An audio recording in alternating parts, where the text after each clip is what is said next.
Hello hi welcome to all. എല്ലാവരും സുഖമായി safe ആയിരിക്കുന്നെന്ന് വിശ്വസിക്കുന്നു. നമ്മളിപ്പോൾ നോക്കുന്നത് നിങ്ങളുടെ ഇഷ്ടമുള്ള വ്യക്തിയുടെ കറണ്ട് എനർജി എന്താണ് എന്നുള്ളതാണ്. അതായത് നിങ്ങളുടെ സ്പെസിഫിക് പേഴ്സന്റെ കറണ്ട് എനർജി എന്താണ്. ഇതൊരു ജനറൽ റീഡിംഗ് ആണ്. സോ നിങ്ങൾക്ക് റെസനേറ്റ് ആവുന്നത് മാത്രം എടുക്കുക, അല്ലാത്ത കാര്യങ്ങളൊക്കെ വിട്ട് കളയുക. നെഗറ്റീവിനെ ജീവിതത്തിലേക്ക് അട്രാക്ട് ചെയ്യാതിരിക്കുക. ടൈംലെസ് ആയതുകൊണ്ട് ഈ റീഡിംഗ് നിങ്ങളുടെ മുന്നിലേക്ക് എപ്പോൾ വരുന്നു അപ്പോൾ മുതൽ നിങ്ങൾക്ക് ഇത് റെസനേറ്റ് ആയി തുടങ്ങുന്നതായിരിക്കും. ഓർത്ത് വെക്കുക, ഇതൊരു കളക്റ്റീവ് ആൻഡ് ടൈംലെസ് റീഡിംഗ് ആണ്. പേഴ്സണൽ റീഡിംഗ് ആവശ്യമുള്ളവർക്ക് ഓഫർ ടൈം ആണ് ഇപ്പം. എൻ്റെ വാട്സപ്പ് നമ്പറിൽ കോൺടാക്ട് ചെയ്യാവുന്നതാണ്. അതുപോലെ തന്നെ ബ്രേസ്ലെറ്റുകൾ ആവശ്യമുള്ളവർക്കും എൻ്റെ വാട്സപ്പ് നമ്പറിൽ കോൺടാക്ട് ചെയ്യാവുന്നതാണ്. ഓക്കെ, നമുക്ക് നേരെ റീഡിങ്ങിലേക്ക് പോവാം. വളരെ പോസിറ്റീവായിട്ടിരിക്കുക. നിങ്ങളുടെ പേഴ്സണിൻ്റെ നെയിം മനസ്സിലേക്ക് റിപ്പീറ്റ്ലി കൊണ്ടുവരിക. അവരുടെ കൂടെ സ്പെൻഡ് ചെയ്തിട്ടുള്ള നല്ല നല്ല മൊമെൻറ്റ്സ് നിങ്ങളുടെ മനസ്സിലേക്ക് കൊണ്ടുവരിക.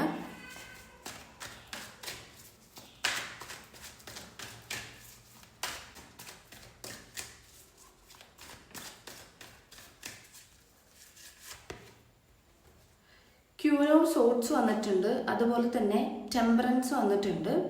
നിങ്ങളുടെ പേഴ്സന്റെ എനർജിനകത്ത് ക്യൂൻ ഓഫ് സോർട്സ് വരുമ്പം ഇപ്പം ഒറ്റയ്ക്ക് തന്നെ മൂവ് ചെയ്യുന്ന ഒരു പേഴ്സന്റെ എനർജിയാണിത്. അതായത് അവർക്ക് ചുറ്റിനും ആളുകളുണ്ട്, അല്ലെങ്കിൽ തേർഡ് പാർട്ടി ഉണ്ട്, തേർഡ് പാർട്ടി സിറ്റുവേഷൻ ഉണ്ട്. പക്ഷേ ഇൻഡിപെൻഡൻ്റ് ആയിട്ട് ഒറ്റയ്ക്ക് തന്നെ മൂവ് ചെയ്യാണ്. അവരുടെ കാര്യങ്ങളൊക്കെ അവർ ഒറ്റയ്ക്ക് തന്നെയാണ് ചെയ്യുന്നത്. അവരുടെ സിറ്റുവേഷൻസ് എല്ലാം അവർ ഒറ്റയ്ക്ക് ഫേസ് ചെയ്യുന്നത് പോലെ. ആരുണ്ടെങ്കിലും അവരുടെ ഹെൽപ്പ് ഒന്നും ചോദിക്കുന്നില്ല, അല്ലെങ്കിൽ അവരെ ഇൻവോൾവ് ചെയ്യിപ്പിക്കാതെ ഒറ്റയ്ക്ക് മൂവ് ചെയ്ത് പോകുന്ന ഒരാളുടെ എനർജി. ടെമ്പറൻസ് വന്നിട്ടുണ്ട്. ലൈഫിൽ ബാലൻസ്ഡ് ആയിട്ടിരിക്കുകയാണ് ഈ വ്യക്തി. ഇപ്പം അവർക്കുണ്ടാവുന്ന ഓരോ കാര്യങ്ങളും, അതായത് ഇമോഷൻസ് ആയിക്കോട്ടെ അല്ലെങ്കിൽ അവരുടെ ഫീലിങ്സ് ആയിക്കോട്ടെ, അവർക്കുണ്ടാവുന്ന ഓരോ അവസ്ഥകളും അവർ ബാലൻസ് ചെയ്യുന്നുണ്ട്. ഓക്കെ, ഹീലിംഗ് നടക്കുന്നുണ്ട് ഈ വ്യക്തിയുടെ ഉള്ളിൽ. ഇപ്പോൾ ഹീലിംഗ് നടന്നുകൊണ്ടിരിക്കുന്നുണ്ട്. ഹീലിംഗ് എന്ന് പറയുമ്പം നിങ്ങളുടെ ഇടയിൽ ഉണ്ടായിരുന്ന സിറ്റുവേഷൻസ് കാരണം ഉണ്ടായിട്ടുള്ള വഴക്കുകളായിരിക്കാം, അല്ലെങ്കിൽ ഈ വ്യക്തി നിങ്ങളോട് ചെയ്തിട്ടുള്ള കാര്യങ്ങളായിരിക്കാം. എന്തൊക്കെയോ കാര്യങ്ങൾ ഈ റിലേഷൻഷിപ്പിൽ തന്നെ ഹീലായിക്കൊണ്ടിരിക്കുന്നുണ്ട്. ആ ഹീലിംഗിന്റെ ഭാഗമായിട്ട് ഈ പേഴ്സണ് ബാലൻസ്ഡ് ആകാൻ സാധിക്കുന്നുണ്ട്. അതായത് ഇത്രയും നാളും ചുറ്റിനും ആളുകൾ ഉണ്ടെങ്കിൽ അവരുടെ ഡിസിഷൻസിനനുസരിച്ച് അല്ലെങ്കിൽ അവർ പറയുന്നതിനനുസരിച്ച് മൂവ് ചെയ്ത് പോയിക്കൊണ്ടിരിക്കുന്നുണ്ടായിരുന്നു.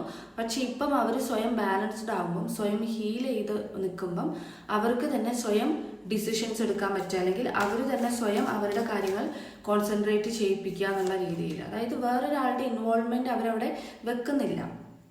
10 ഓഫ് കപ്സിന്റെ എനർജി വന്നിട്ടുണ്ട്. ഇത് ഒരു ഭയങ്കരമായിട്ടും നിങ്ങളുടെ റിലേഷൻഷിപ്പിൽ ഈ വ്യക്തിക്ക് ഫീൽ ചെയ്യുന്നത് അവരുടെ ഉള്ളിൽ ഫീലിങ്സ് വളരെ സ്ട്രോങ് ആണ്, അല്ലെങ്കിൽ നിങ്ങൾ തമ്മിലുള്ള ബോണ്ടിങ് അത്രത്തോളം ആഴത്തിലുള്ളതാണ്, അത്രയും ഡെപ്തിലുള്ളതാണ്. ഓക്കെ, ഈ പേഴ്സണെ നിങ്ങളെ മിസ് ചെയ്യുന്നുണ്ട്, നിങ്ങളെ കുറിച്ചിട്ട് ആലോചിക്കുന്നുണ്ട്. മേ ബി നിങ്ങൾ ഹസ്ബൻഡ് ആൻഡ് വൈഫ് ആയിരിക്കാം. കാരണം നിങ്ങളും നിങ്ങളുടെ കുടുംബവുമായിട്ട് എൻജോയ് ചെയ്തിരിക്കുന്ന അല്ലെങ്കിൽ ഹാപ്പിനെസ്സോടെ ഇരിക്കുന്ന ഒരു എനർജിയിൽ ഇവിടെ കാണുന്നുണ്ട്. ഇത് അവരുടെ ഡ്രീം ആണ്, ഇത് അവർ ഡ്രീം ചെയ്യുന്നുണ്ട്. വളരെ ഹാപ്പിയോടെ നിങ്ങളുടെ റിലേഷൻഷിപ്പ് പഴയ ബോണ്ടിങ്ങിലൂടെ തിരിച്ചു കൊണ്ടുവരിക എന്നുള്ളത്. നൈറ്റ് ഓഫ് കപ്സ് വന്നിട്ടുണ്ട്. അട്രാക്ട് ചെയ്യുന്നുണ്ട്. അവർ ലവിനെ ഒരുപാട് ഡ്രീം ചെയ്യുന്നുണ്ട്. നിങ്ങളെ പ്രപ്പോസ് ചെയ്യാൻ ഈ പേഴ്സൺ ആഗ്രഹിക്കുന്നുണ്ട്. നിങ്ങൾ തമ്മിലിപ്പം കോണ്ടാക്ട് ഉണ്ടെങ്കിലും കോണ്ടാക്ട് ഇല്ലെങ്കിലും ഈ പേഴ്സൺ നിങ്ങളെ പ്രപ്പോസ് ചെയ്യാൻ ആഗ്രഹിക്കുന്നുണ്ട്. അതുപോലെ തന്നെ വളരെയധികം അട്രാക്ട് ചെയ്യുന്നുണ്ട് ഈ ഒരു റിലേഷൻഷിപ്പിനെ. അതായത് വിട്ട് കളയുന്നില്ല. ഇപ്പൊ എന്ത് നോ കോണ്ടാക്ട് ആണെങ്കിലും ലെസ് കോണ്ടാക്ട് ആണെങ്കിലും ഇവർക്ക് അതിന് വിട്ട് കളയാൻ പറ്റില്ല. അവർ അങ്ങനെ സേവ് ചെയ്ത് അല്ലെങ്കിൽ അങ്ങനെ മുറുകെ പിടിക്കുന്നുണ്ട് ഈ റിലേഷൻഷിപ്പിനെ. അത്രത്തോളം അട്രാക്ട് ചെയ്യുന്നുണ്ട്, അതുപോലെ ഡ്രീം ചെയ്യുന്നുണ്ട് നല്ല രീതിക്ക്. അവർ ആഗ്രഹിച്ച പോലത്തെ ഒരു റിലേഷൻഷിപ്പാണ് നിങ്ങളുടെ റിലേഷൻഷിപ്പ് എന്ന് പറയുന്നത്. അതായത് ഈ പേഴ്സന്റെ ജീവിതത്തിൽ അവർ എങ്ങനെയുള്ള ഒരാളെയാണോ പ്രതീക്ഷിച്ചത്, അല്ലെങ്കിൽ എങ്ങനെയുള്ള ഒരാളെയാണ് അവർ ആഗ്രഹിച്ചത്, അതുപോലൊരു വ്യക്തിയാണ് നിങ്ങൾ എന്നുള്ള മൈൻഡ് സെറ്റാണ് അവർക്കുള്ളത്. അതുകൊണ്ട് തന്നെ നിങ്ങളെ കൈവിട്ട് പോകാൻ ഈ വ്യക്തി തയ്യാറല്ല, കൈവിട്ട് കളയാൻ ഈ വ്യക്തി തയ്യാറല്ല. 4 ഓഫ് സോർട്സിന്റെ എനർജി വന്നിട്ടുണ്ട്. ഇത്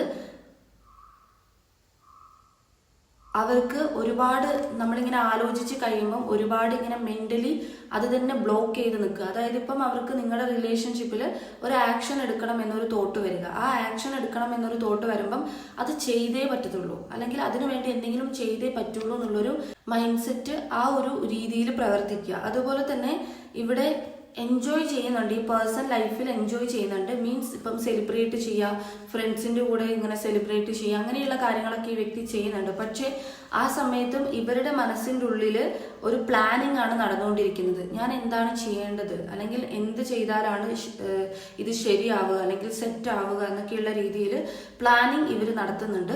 അതേപോലെ തന്നെ ഈ പേഴ്സൻ്റെ ഉള്ളിൽ ഒരു ഈഗോ നിലനിൽക്കുന്നത് പോലെ കാണുന്നുണ്ട്. ഓക്കെ, ഈ ഈഗോ എന്തുകൊണ്ടാണ് നിൽക്കുന്നത് എന്നുള്ളത് നോക്കാം. ദ ഹെർമിറ്റിന്റെ എനർജിയാണ് വന്നിട്ടുള്ളത്. സെൽഫ് ലവ് ചെയ്യുക, സെൽഫ് റെസ്പെക്ട് ചെയ്യുക, സ്വയം ഇമ്പോർട്ടൻ്റ് കൊടുക്കുക. മേ ബി ഈ പേഴ്സൺ നിങ്ങളെ അപ്രോച്ച് ചെയ്തിട്ടുണ്ടാവുമായിരിക്കാം. അപ്രോച്ച് ചെയ്ത സമയത്ത് നിങ്ങൾ ചിലപ്പം റിജക്റ്റ് ചെയ്തിട്ടുണ്ടാവുമായിരിക്കും, അല്ലെങ്കിൽ നിങ്ങൾ അവർ ചെയ്തതുപോലെ തിരിച്ച് അവരുടെ അടുത്ത് പെരുമാറാൻ ശ്രമിച്ചിട്ടുണ്ടാവുമായിരിക്കും. അല്ലെങ്കിൽ നിങ്ങളുടെ റിലേഷൻഷിപ്പ് നിൽക്കുമ്പം കൂടുതലും എഫേർട്ട് ഇട്ടിട്ടുണ്ടാവുമായിരിക്കും നിങ്ങളുടെ ബന്ധത്തിൽ. പക്ഷെങ്കിൽ നിങ്ങൾ അത് തിരിച്ചറിഞ്ഞിട്ടുണ്ടാവില്ലായിരിക്കാം. നിങ്ങൾ പറയുന്നത് അല്ലെങ്കിൽ നിങ്ങൾ വിചാരിക്കുന്നത് നിങ്ങളാണ് ഏറ്റവും കൂടുതൽ സഫർ ചെയ്തത്, അല്ലെങ്കിൽ നിങ്ങളാണ് ഏറ്റവും കൂടുതൽ റിലേഷൻഷിപ്പിൽ കൂടുതലായിട്ടും എല്ലാ കാര്യങ്ങളും ചെയ്തിട്ടുണ്ടാവുക എന്നുള്ളൊരു തോട്ട് നിങ്ങൾക്കുണ്ടെങ്കിൽ ഈ പേഴ്സണും അത് തന്നെയാണ് ചിന്തിക്കുന്നത്. ഞാൻ ഒരുപാട് കാര്യങ്ങൾ ചെയ്തു, അല്ലെങ്കിൽ ഞാൻ ഒരുപാട് സാക്രിഫൈസ് ചെയ്തു. അവരുടെ ലൈഫിൽ തേർഡ് പാർട്ടി സിറ്റുവേഷൻ ഉണ്ടായിട്ടും അവരതിനെ മാനേജ് ചെയ്തു എന്നൊക്കെയുള്ള രീതിയിൽ സാക്രിഫൈസ് കാര്യങ്ങൾ ചെയ്തു എന്നുള്ള രീതിയിൽ ഈ പേഴ്സൺ ഒരു തോട്ടുണ്ട്. സോ അതുകൊണ്ട് തന്നെ സെൽഫ് പ്രിയോറിറ്റി കൊടുക്കുക, അല്ലെങ്കിൽ സെൽഫ് ലവ് ചെയ്യുക, അതുപോലെ തന്നെ സെൽഫ് ഇമ്പോർട്ടൻ്റ് ഇവർ കൊടുക്കുന്നുണ്ട്. ഓക്കെ, ആദ്യത്തെ പോലെ എല്ലാം ഓവർഫ്ലോഡ് ആവാൻ ഈ പേഴ്സൺ തയ്യാറല്ല. സ്നേഹമായാലും സംസാരിക്കുന്നതായാലും എല്ലാം ഓവർഫ്ലോഡ് ആയി കഴിഞ്ഞാൽ വീണ്ടും എഗൈൻ അതുപോലെയുള്ള പ്രശ്നങ്ങൾ വരുമെന്ന് പേടിച്ചിട്ടായിരിക്കും.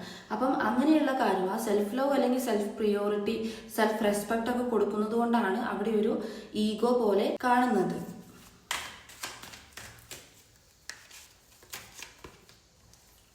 സെവൻ ഓഫ് കപ്സ് വന്നിട്ടുണ്ട്. ഇമോഷണലി ഈ പേഴ്സൺ നിങ്ങളുടെ അടുത്ത് വളരെയധികം കണക്ട് ആവുന്നുണ്ട്. അതായത് സെലിബ്രേറ്റ് ചെയ്യുമ്പം ഹാപ്പിനെസ്സിലൂടെ അവർ കടന്നു പോയാലും, അല്ലെങ്കിൽ ഇപ്പോൾ ഫ്രണ്ട്സിൻ്റെ കൂടെ എൻജോയ് ചെയ്യാനൊക്കെ വേണ്ടിയിട്ട് ഇങ്ങനെ ട്രാവൽ നടത്തുക, അല്ലെങ്കിൽ അങ്ങനെ കറങ്ങാൻ പോകുന്ന കാര്യങ്ങളൊക്കെ ചെയ്താൽ പോലും അവർക്ക് ഇമോഷണലി എന്തോ ഒരു സംഭവം മിസ്സിങ് എന്നുള്ള രീതിയിൽ ഇമോഷണലി നിങ്ങളുടെ അടുത്ത് കണക്ട് ആവുന്നുണ്ട്.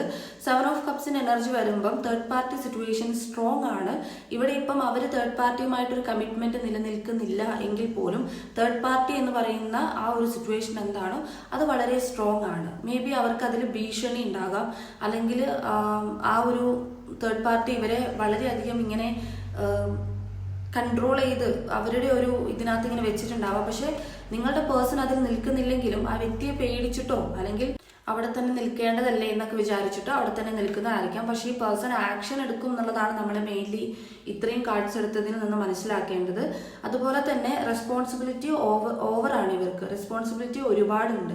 ഫാമിലി മെമ്പേഴ്സ് ആയിരിക്കാം, അല്ലെങ്കിൽ അവരുടെ ഫാമിലിക്ക് തന്നെ ആയിരിക്കാം. ഒരുപാട് റെസ്പോൺസിബിലിറ്റി ഉള്ളൊരു വ്യക്തിയാണ് നിങ്ങളുടെ പേഴ്സൺ എന്ന് പറയുന്നത്. ഇതൊക്കെ തേർഡ് പാർട്ടി സിറ്റുവേഷനായിട്ട് വരുന്ന ഒരു കാര്യമാണ്. ഫൈവ് ഓഫ് കപ്സിന് എനർജി വന്നിട്ടുണ്ട്. ഒരു ഡിസപ്പോയിൻമെന്റ് ഈ റിലേഷൻഷിപ്പിൽ ഈ പേഴ്സൺ ഉണ്ട്. നിങ്ങളുടെ ഇടയിൽ ഒരു ഡിസപ്പോയിൻമെന്റ് തോന്നുക, ദാറ്റ് മീൻസ് ഇപ്പം നിങ്ങൾ തമ്മിലുള്ള പ്രശ്നങ്ങൾ കാരണമായിരിക്കാം, അല്ലെങ്കിൽ നിങ്ങൾ ആ പേഴ്സണെ മനസ്സിലാക്കിയിട്ടില്ല എന്നുള്ളൊരു വിചാരമായിരിക്കാം. അവരും സ്നേഹം തന്നത് നിങ്ങളൊട്ടും മനസ്സിലാക്കിയിട്ടുണ്ടാവില്ലായിരിക്കും. എന്ന് വെച്ചാൽ ആർഗ്യുമെന്റ് നടക്കുന്ന സമയത്ത്, തർക്കങ്ങൾ സംഭവിക്കുന്ന സമയത്തൊക്കെ നിങ്ങൾ ആ രീതിക്ക് അവരോട് സംസാരിച്ചിട്ടുണ്ടാവുമായിരിക്കാം.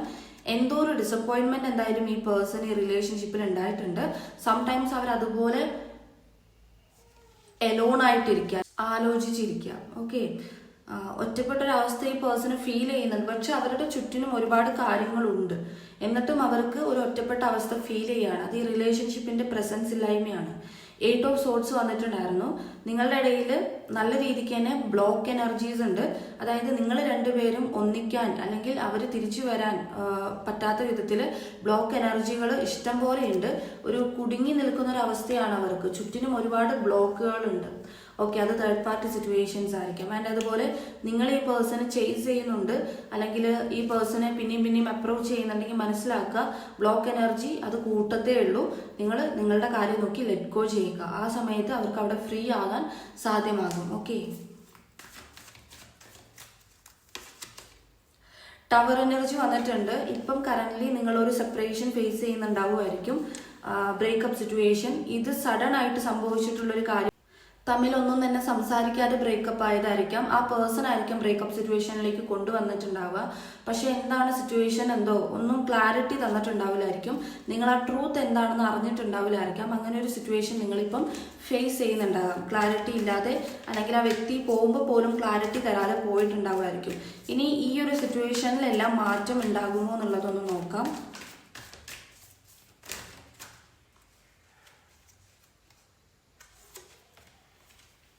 പേജ് ഓഫ് വാൺസിന്റെ എനർജിയാണ് വന്നത്. ഉറപ്പായിട്ടും ഈ സിറ്റുവേഷനിൽ നിന്ന് മാറ്റമുണ്ടാകും. ഇത് കോണ്ടാക്റ്റിന്റെ കാർഡാണ്. നിങ്ങളെ ബ്ലോക്ക് ചെയ്ത് വെച്ചിട്ടുണ്ടെങ്കിൽ അവർ മെസ്സേജ് അയക്കും, കോണ്ടാക്ട് ചെയ്യും. അതുപോലെ തന്നെ നിങ്ങൾ ഡേറ്റിംഗ് കാര്യങ്ങളൊക്കെ നിങ്ങൾക്ക് പ്രതീക്ഷിക്കാവുന്നതാണ്. അതായത് കാണാൻ വരിക, മീറ്റ് ചെയ്യുക, സന്തോഷകരമായ എൻജോയ്മെന്റ് രണ്ടുപേരും തമ്മിൽ ഉണ്ടാകും എന്നുള്ള രീതിയിൽ കാണുന്നുണ്ട്. ഓക്കെ, ഇനി നമുക്ക് സോഡിയാക് സൈൻ നോക്കാം.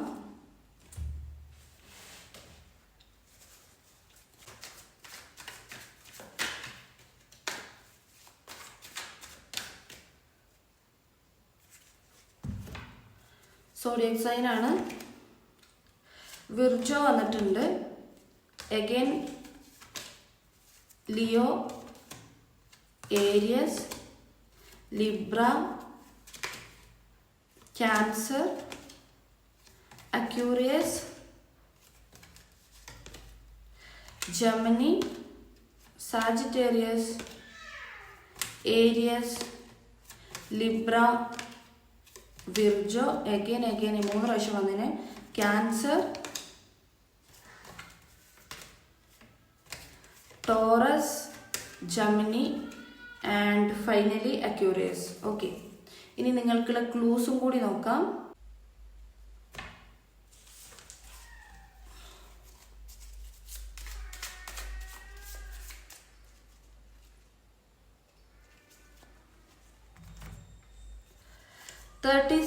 നമ്പർ വന്നിട്ടുണ്ട്. ലെറ്റർ എം വന്നിട്ടുണ്ട്. 34 വന്നിട്ടുണ്ട്. 40 വന്നിട്ടുണ്ട്. 32 വന്നിട്ടുണ്ട്. ലെറ്റർ എൻ വന്നിട്ടുണ്ട്. ലെറ്റർ എസ് വന്നിട്ടുണ്ട്. 21 വന്നിട്ടുണ്ട്. ലെറ്റർ എഫ് വന്നിട്ടുണ്ട്. എൻ വന്നിട്ടുണ്ട്. 19 വന്നിട്ടുണ്ട്. 31 വന്നിട്ടുണ്ട്. 60 വന്നിട്ടുണ്ട്. 40 വന്നിട്ടുണ്ട്. ആൻഡ് 48 വന്നിട്ടുണ്ട്. 33 വന്നിട്ടുണ്ട്. ഓ വന്നിട്ടുണ്ട്. ഓക്കെ, അപ്പോൾ നിങ്ങൾക്കുള്ള റീഡിംഗ് എന്ന് പറയുന്നത് ഇത്രയേ ഉള്ളൂ. നിങ്ങൾക്ക് റെസനേറ്റ് ആയിട്ട് തോന്നുന്നുണ്ടെങ്കിൽ, റീഡിംഗ് ഇഷ്ടമായിട്ടുണ്ടെങ്കിൽ ഉറപ്പായിട്ടും ലൈക്ക് ചെയ്യുക, കമൻറ്റ് ചെയ്യുക. അതുപോലെ ഇതിലെ പോസിറ്റീവായിട്ടുള്ള കാര്യങ്ങൾ ക്ലെയിം ചെയ്യാൻ വേണ്ടിയിട്ട് ലൈക്ക് ഓർ സബ് ചെയ്യുക കേട്ടോ.